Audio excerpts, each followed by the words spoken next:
Gente boa de Deus, Davi José de Ipatinga, Minas, Brasil, com mais uma nova série para nossa reflexão neste mês de agosto de 2024. Muito obrigado vocês por permitirem receber estas mensagens.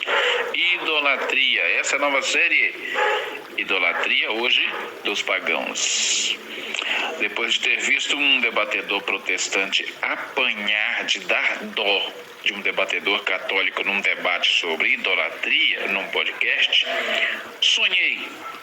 E neste sonho, meu cunhado Josiel me desafiava, dizendo: por que você não faz uma série sobre idolatria? Daí, esta série, hoje, idolatria dos pagãos.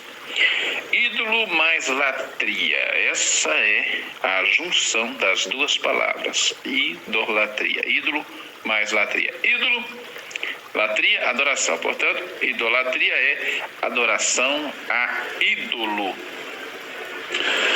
O politeísmo ou enoteísmo, qual a diferença? Politeísmo, a crença em vários deuses, adoração de vários deuses. Enoteísmo, a mesma coisa, porém, desses vários deuses, um Deus se destaca como maioral. Isso é o enoteísmo. O politeísmo, o enoteísmo, está presente em todas as antigas civilizações. A ideia de deuses, no plural, deuses, é tão forte que está inclusive na Bíblia, para se referir ao Deus das Escrituras. A primeira vez que o nome ou a palavra Deus aparece na Bíblia é Gênesis 1:1. No princípio criou Deus, ou Bereshit bara Elohim. Deus aqui no original hebraico. A linguagem ou língua primitiva em que a Bíblia foi originalmente escrita, a palavra, o nome Deus aqui é Elohim, é Deus no plural, não é Eloi singular, é Elohim. Em português, o plural geralmente é uma palavra acrescentada de S, né? Ele, singular, eles, plural, não é isso? Deus, singular, deuses, plural. No hebraico, Eloi, singular, plural, Elohim. E no original, a palavra que é Elohim. Então, literalmente, no princípio, criou deuses. Parece estranho, né? É porque a ideia de deuses, ela é tão primitiva, tão antiga, tão arcaica, que ela está, inclusive, nas Escrituras. A ideia de deuses. Tanto, é tão forte essa ideia, que a primeira vez que a própria Bíblia, a revelação dada primeiramente a Moisés, pelo menos é o que nós acreditamos, quando vai escrever, ele não utiliza a palavra Eloi, Deus no singular, e sim deuses, Deus no plural. Deuses. Em Gênesis 1:1, que aí entra aquela questão assim, bem, então o politeísmo? Não é politeísmo. Mas como é que entende isso? Até porque aqui o verbo bará, criou, né? O verbo bará, criou, está no singular. Criou, não é criaram. Aí já começa a ser uma complicaçãozinha. Mas essa pluralidade em Deus e daí deuses, ela está no Gênesis, no capítulo 1:1, no capítulo 26, quando vai se criar os seres humanos. Elohim, deuses, vai criar, vai dizer no plural, façamos o homem à nossa imagem, Gênesis 1:26. Então disse Elohim, deuses, disse, não é disseram, disse no singular, deuses no plural. Façamos o homem, portanto no plural, façamos, não é faço, façamos o homem à nossa imagem conforme a nossa semelhança. Em 3:22 diz que o homem agora é como um de nós. Em 11:7, ocasião da Torre de Babel, Elohim, deuses, diz que vai descer à terra e diz, desçamos e confundamos a sua língua, as suas línguas, enfim, a pluralidade. Aí quando Moisés vai escrever o Shema, que os judeus recitam o tempo todo, Shema Israel, Shema Israel Adonai Eloheinu Adonai Echad. Deuteronômio 6:14.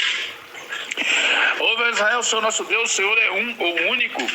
O um aqui é a palavra hebraica para o Senhor nosso Deus é um. É um plural, um coletivo. É Echad, não Yahid. Yahid, isso são os entendidos em hebraico que ensinam isso, não sou eu. Yahid é para referir-se a um simples. Echad, um composto. Exemplo, no português, uma pessoa e uma multidão é uma. UMA. Uma. No hebraico, uma pessoa e uma multidão, para referir-se para uma pessoa e uma para uma multidão, é diferente. Uma para uma pessoa é Yahid. Uma para uma multidão, por se tratar de muitas pessoas, é Echad. E quando o Shema diz, ouve Israel, o Senhor nosso Deus, o Senhor é um, a palavra um aqui não é Yahid singular, é plural, logo está apontando para uma divindade composta. Deuses, Deus composto. Depois, aí os judeus ficam meio perdidos nisso aqui, vão tentar criar histórias e tal, interpretações, essas ou aquelas. Mas para nós que cremos em Jesus, em Yeshua, Jesus como Mashiach, o Messias, Jesus enquanto Messias nos explicou com muita simplicidade isso aqui. Por exemplo, em João 10:30 ele diz, eu e o Pai somos um, ou seja, Echad. Eu e o Pai somos um. Echad é o conceito de um composto. Eu e o Pai somos um. Aí você vai... então quer dizer que deuses é para referir a uma só divindade triúnica, com três faces, com três manifestações, com três pessoas, como você quiser entender isso aí, não vou ficar prendendo aos termos, às terminologias. Isso. Mas não bastasse Jesus, Yeshua, dizer eu e o Pai somos um, em João 14:16-17, ele fala do Espírito Santo como sendo o outro, e o outro ali é o outro do mesmo. Aí você tem essa tridimensionalidade da divindade, né? Deus trino, triuno, um Deus. Você tem três faces nesse Deus. Isso fica estampado no Evangelho. O Deus de Adão foi Adonai Elohim. Porque quando você lê o capítulo 1 de Gênesis, você vai encontrar Elohim, Elohim, Elohim, Elohim. Deuses. Mas quando você vai para o capítulo 2 de Gênesis, quando vai falar da criação e do relacionamento, da formação, melhor, não da criação, da formação. Na criação é Elohim, na formação é o Senhor Deus. O original ali é Adonai, para substituir o de Rei Vavirê, o tetragrama sagrado, Adonai Elohim, né? Senhor Deuses. O Senhor Deuses. Então, o Deus de Adão foi o Senhor Deus, ou o Senhor Deus, Adonai Elohim, Gênesis 2, certo? Mas parece, foi ele. Mas assim, Adão sabia o nome de Deus que depois seria revelado a Moisés. O eu sou, o eu serei o que serei, o de rei deve rei, YHWH, né? O impronunciável nome do Eterno. Adão sabia isso? Não? Parece que não, porque no Gênesis 2, aliás, Gênesis 4:26 fala do Enos, neto de Adão, filho de Sete, terceiro de Adão, gerado de Adão, e diz que nesse tempo, ou seja, por ocasião do nascimento de Enos, começou-se a invocar o nome do Senhor, o nome, Hashem, o nome do Senhor. Então, talvez Adão não tenha sabido o nome, ele sabe que lidava com Deus, mas não tinha o nome, né, identitário, que só vai acontecer por ocasião do seu neto. Né? Aí sim, Adão também, sim, porque eles viviam quase 1000 anos, então Adão depois vai saber, talvez através do seu neto. Então, seu neto seria o que revelou o nome primariamente? Talvez sim. Porém, o que nós encontramos ainda nos primeiros livros da Bíblia é que, por ter entrado o pecado no mundo, os homens se tornaram maus, o nome verdadeiro se perdeu no meio do politeísmo. Então, a ideia é deuses. Eles não entendiam por que deuses. Aliás, os judeus até hoje batem cabeça. Por que deuses? E ficaram presos ao politeísmo e conceberam por si mesmos ou não a ideia de que são vários deuses e não um Deus em três pessoas. E sim, vários deuses. Esses caras estão presos que o nome de Deus, o nome identitário de Deus se perdeu.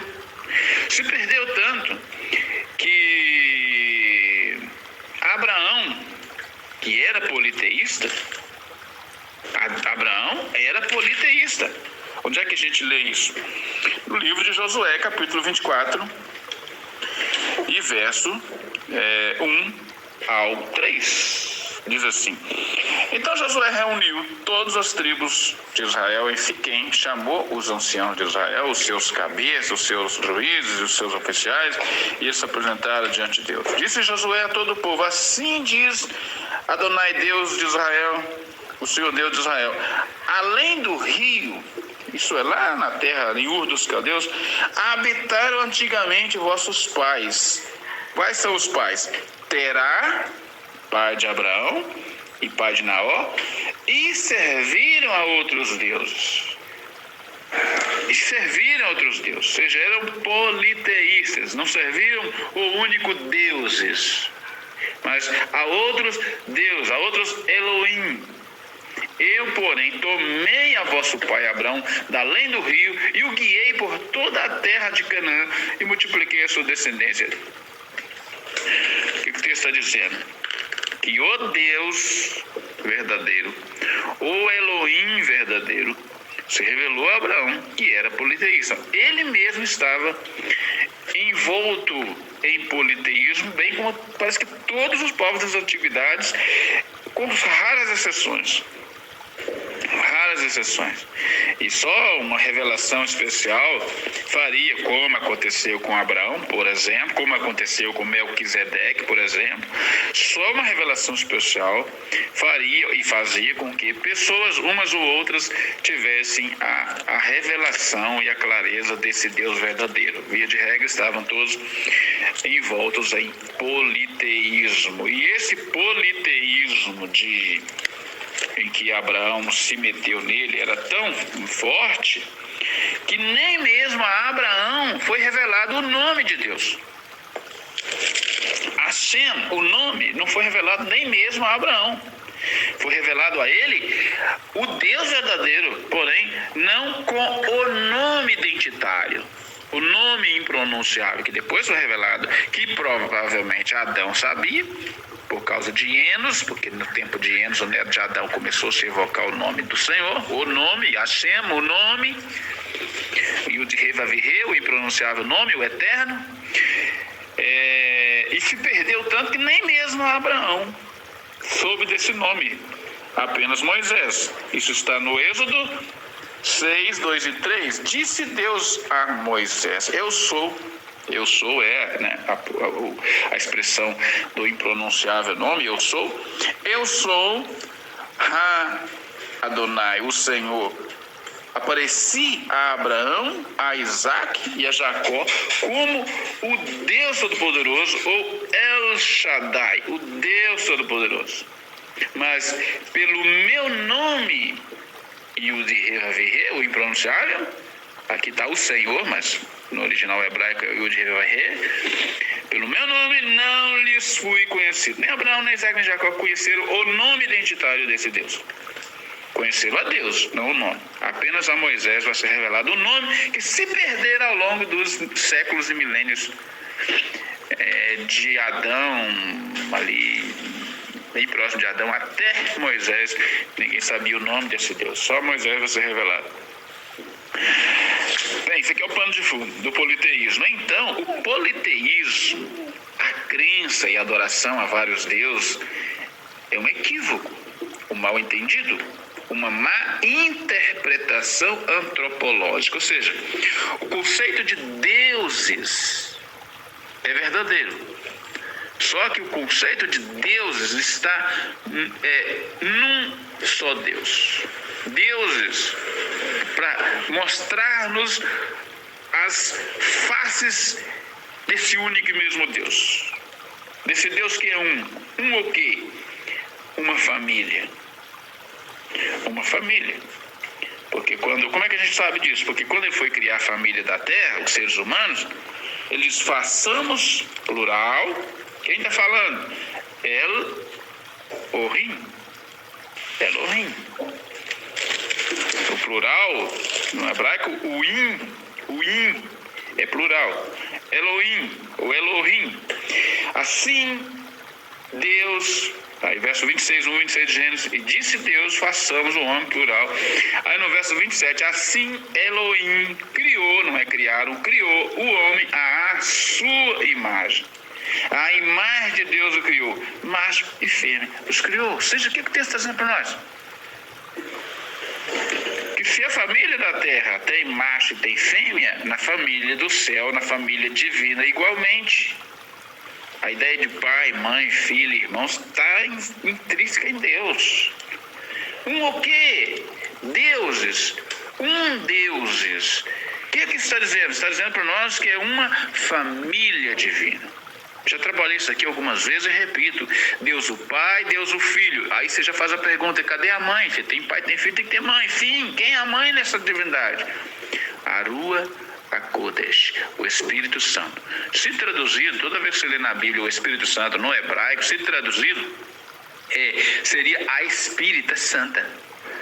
A Espírita Santa. Se for para traduzir literalmente do hebraico para o conceito da palavra, é isso aqui. É gênero feminino. E a maternidade do Espírito Santo se encontra na Bíblia? Já explorei isso aqui outras vezes, não vou fazer agora por falta de tempo. Mas converse comigo e a gente conversa sobre esse assunto aí no particular, se quiserem, ok? Se quiser uma palestra, vamos palestrar, vamos fazer um debate, um estudo bíblico, uma conversa, uma pregação, uma exposição, uma conferência. Eu estou aberto, tá, gente? É só me fazer contato e tal, a gente conversa sobre isso aqui, mas aqui eu não tenho tempo para expor isso aqui agora, beleza? A pergunta é, mas se Deus ou deuses é um composto de três, uma família, Gênesis 1, 27 fala disso, e Gênesis 5, 1 e 2 fala disso. Não existindo, portanto, nenhum outro Deus ou ídolo, porque o que é um ídolo? É alguém ou algo que ganha status quo de divindade. Atribuição de uma prerrogativa divina quando não é. Seja santo, seja anjo, seja demônio, seja o que for. Ganhou prerrogativa, atribuição, competência de divindade quando não é, porque não é, você sabe que não é. Aí é um ídolo. Por que então? Ora, se só tem um Deus, e Deus sabe que só tem um Deus, por que ele fica implicando? Porque da ciumeira, do ciúme do Deus bíblico, desse ciúme dele dos ídolos, que nada são. O que é um ídolo? Nada. Ídolo e nada, mesma coisa. 1 Coríntios 8, 4 e 7. Aliás, 1 Coríntios 8, 4 ao 7. Paulo apóstolo escreveu-nos: quanto ao comer das coisas sacrificadas aos ídolos, sabemos que o ídolo nada é no mundo. Ídolo igual a nada. E que não há outro Deus senão um só, Errad, um Deus composto de três. Pois ainda que haja alguns que se chamem deuses, quer no céu, quer na terra, como há muitos deuses e muitos senhores, todavia para nós há um só, um Errad, um só Deus, o Pai, de quem é tudo e para quem nós vivemos, e um só Senhor Jesus Cristo, pelo qual são todas as coisas também, e nós também por Ele. Ídolo e nada é a mesma coisa. Ora, se ídolo é nada, por que dessa implicância de Deus? É nada, gente. Deixa os caras cultuar, adorar, reverenciar, venerar, quem quiser. Deus, por que Deus fica implicando com o povo por causa do politeísmo, do culto aos deuses, aos ídolos? Se eles não são nada e nada são, por quê? Resposta: por causa dos ladrões de adoração. O ídolo é nada. Todo ídolo é nada. Todo ídolo é nada. Tá? Porém, existem os ladrões de adoração. Ladrões de adoração. Quem são esses raios desses ladrões de adoração? Vamos lá, 3 textos bíblicos para a gente saber. Deuteronômio 32, 17. Em Deuteronômio 32, 17, Moisés nos escreveu assim: sacrifícios ofereceram aos demônios, não a Deus. Aliás, vou ler o verso 16. Com deuses estranhos o provocaram a zelos ou a ciúmes, com abominações o irritaram.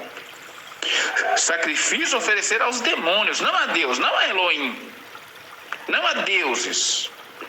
Não, é só deuses que nada são. Essa é a mitologia, é a rica cultura religiosa dos povos. Não.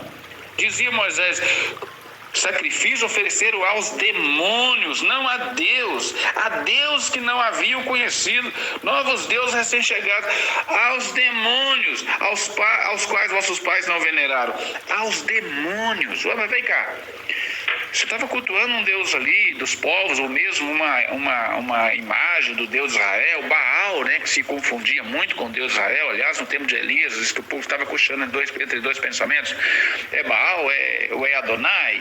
Porque os dois se parecem, e aí eles nem sabem quem é quem, ou afinal de contas é a mesma coisa.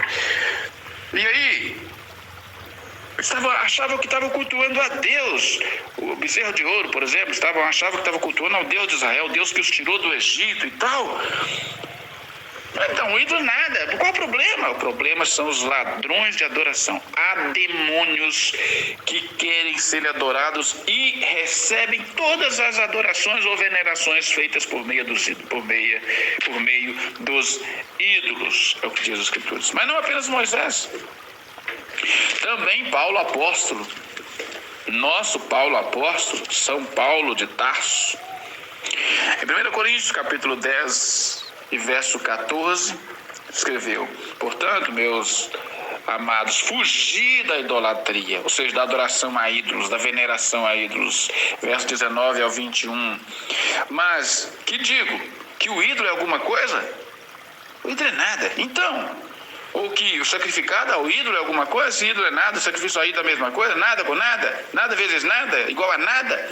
Antes digo que as coisas que os gentios, os goim, os pagãos, os povos sacrificam, é aos demônios que sacrificam, não a Deus. Ainda que pensando que estão sacrificando a Deus. Aos demônios. Eu não quero que sejais participantes com os demônios. Não podeis beber o cálice do Senhor e o cálice dos demônios. Não podeis ser participantes da mesa do Senhor e da mesa dos demônios. Ora bolas. E para terminar o assunto, Apocalipse 9, 20 diz assim: os outros homens que não foram mortos por essas pragas não se arrependeram das obras das suas mãos, para deixar de adorar aos demônios e aos ídolos de ouro, de prata, de bronze, de pedra, de madeira, que não podem ver, nem ouvir, nem andar. Nem se arrependeram de seus homicídios, das suas feitiçarias, da sua projeção, nem de seus furtos. Ou seja, aos demônios. Qual o problema? O que Deus fica implicando com o culto dos povos? E aí me desculpem, eu sei que hoje é perigoso falar, porque há uma censura prévia de que todo cristão é fundamentalista, e todo cristão fundamentalista é uma ameaça, porque vive expondo um discurso de ódio, porque fica demonizando as culturas dos povos e tal. Minha gente, é o que diz a Escritura. É o que diz a Escritura. Moisés disse isso, Paulo disse isso, João disse isso. Está afirmando para nós que o culto aos ídolos, adoração, veneração, invocação aos ídolos, são invocações, cultos, venerações e adorações aos demônios, os ladrões de adoração. Adorar ou venerar? Porque também tem isso. Adorar ou venerar? Não, eu não adoro, eu só venero. Eu não adoro os santos, eu só venero os santos. A palavra adorar em hebraico, a mais comum, é avodar. Avodar. venerar é shahar. No grego, a palavra adorar é latreia. A palavra venerar é proskineu. E aí? Existem palavras diferentes. Então, pecado é adorar, mas não é pecado venerar. Depende. Se você venera no sentido de venerando uma pessoa, homenageando-a, cantando para ela, aplaudindo, ajoelhando para pedir em casamento, ou para, enfim, apresentando uma honraria, seja ao rei, seja ao nobre, ao senhor, seja a qualquer pessoa, ser humano, como pessoa, legítimo, sem problema. A palavra para isso, para venerar, em hebraico é shahar, em grego é proskineu, ok.